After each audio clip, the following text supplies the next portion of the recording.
Tell me if you see something that's wrong. What the?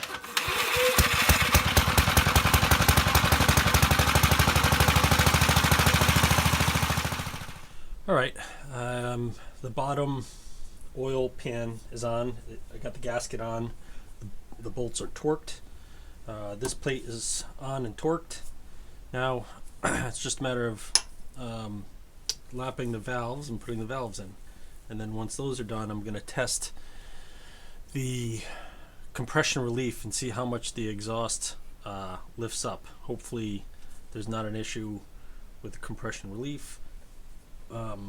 Basically, I'm paranoid about that from all my troubles with the Tecumseh HH120 that I have that didn't have compression release, and I didn't realize it for years and years and years. So that'll be the first thing I check after I lap these and put the springs in and adjust the clearances. So let me get to that, and I'll just put it on time lapse. So I'm sure you guys have probably seen a billion engines that have been lapped on their valves and seats. All right, I don't know if you can see if it'll focus on it, but these are all lapped in. I don't know if I'll have to check to see if I took video. I think it didn't, the button didn't turn on because I have gloves on or something. But either way, they are lapped in, both of them. I'm just going to take a nice clean rag to wipe everything off, then I'll drop these in. All right, so those are lapped in. They look good. Everything, ground in well. So here's the old one. So it definitely has some damage to it. So that kit that I got, I was really happy with it. I got it off of eBay from a certain guy that Ralph had recommended, RW3 Dog. He uses it for all his Kohlers, so he does a lot of Kohlers, so I definitely went on his recommendation. So I was very happy with the kit. It actually was a very reasonable kit as far as price-wise. Has all the gaskets, head gaskets, oil gaskets. It also had the valves. It had spark plug. It has points. I forget what else. It had a lot in it. And it was, I forget the price, maybe $110 or something like that. But I could be wrong on that. Don't quote me. But anyways, so now it's time to put the spring back in. Compression spring, the valve spring for the lifters. So when I did this last time I took a spring off of a Kohler, was for the Magnum, Kohler Magnum on the 18G. So that was I think that was, I don't know if that's the first Kohler I had taken a valve out of, but it's different from Gravely's and different from Tecumseh's. And when I say different is the retainer clips. These are two half, kind of like, actually no, they're exactly like, I'm sure everyone has seen those wire racks that you see at work that they sell them on Amazon, they sell them like MasterCard. There's standard wire racks that most company uses. Some people have them in their houses. Anyways, when you have the 1-inch increments going up the side, the way you hold the distance, or you set the distance on the different shelves, is two plastic snaps that do a wedge lock, just like this, just like these two. So it's basically the same concept. But what I learned with these, trying to put these on with the Magnum, was these are not easy to handle. And you put one in, and when you go to put the other one, it falls off. So what I found helped a lot on the Magnum, I dab a little bit of grease on them, so it makes them a little sticky. The grease burns off, and it was fine. So I did it on the Magnum, seemed to work great. So that's the plan again. The first thing though is just getting the spring retainer and all that, getting this underneath the spring is a bit of a pain in the ass. So They're not, yeah, it's really not easy to get this stuff in, but you gotta do what you gotta do. So I don't know if I'm gonna pull this up and get it out of the way and then drop it in, but let me tackle it, and I'll put it on time lapse and I'll come back.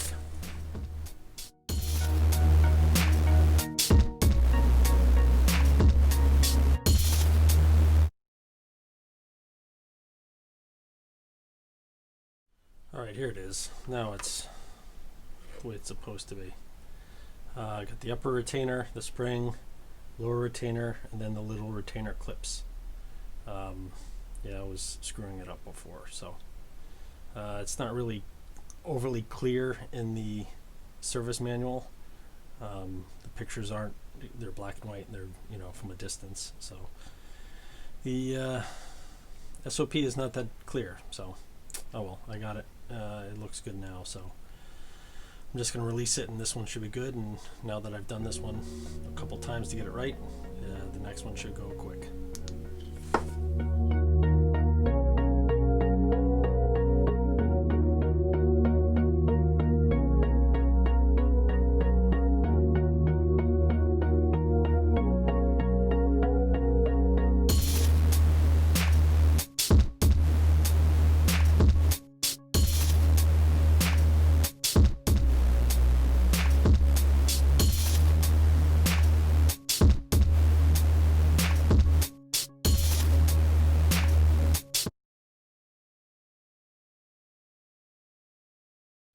Alright, I got them both in. Definitely not an easy task. I haven't done it much, but those two pieces, I had one of them, they were slid down a little bit, so I had to like lift the spring off, and then they snapped into place. So now the seam, which was like this, is now tight together on both, which is good. So what I want to do now is maybe put the flywheel on and try to rotate it and see how they both work. So I gotta figure out where the flywheel is. I haven't seen it for quite some time. All right, got the flywheel on. Had to just, you know, lightly touch up the woodruff key so it drops in cleanly. Basically just used it on a nice same surface that I used to dial in the deck, the head, basically just the ceramic tile with very fine paper. I just used that, so then the woodruff key slid in perfectly and with no play at all. But another snag, something totally unexpected. So I got the flywheel on to just to, you know, take a look at it and see if there is compression release, which there is, which is great. So if I turn, as you can see, I don't know if you can see it over there, it moves. It's relieving up. Fantastic. I'm very excited. So compression release works. But the bad side is, so as I go, you know, I know I'm going in reverse, not a big deal. So the intake goes up, which is great. Cams are working, great. Tell me if you see something that's wrong. What the? So, freaking apparently this connecting rod is too long by a smidge. What the hell is that? That doesn't, something's either the connecting rod's too long, or the diameter on the crank, you know, is wrong, is off. So I don't know. I'm done for today. So let's yeah, I gotta figure this out. So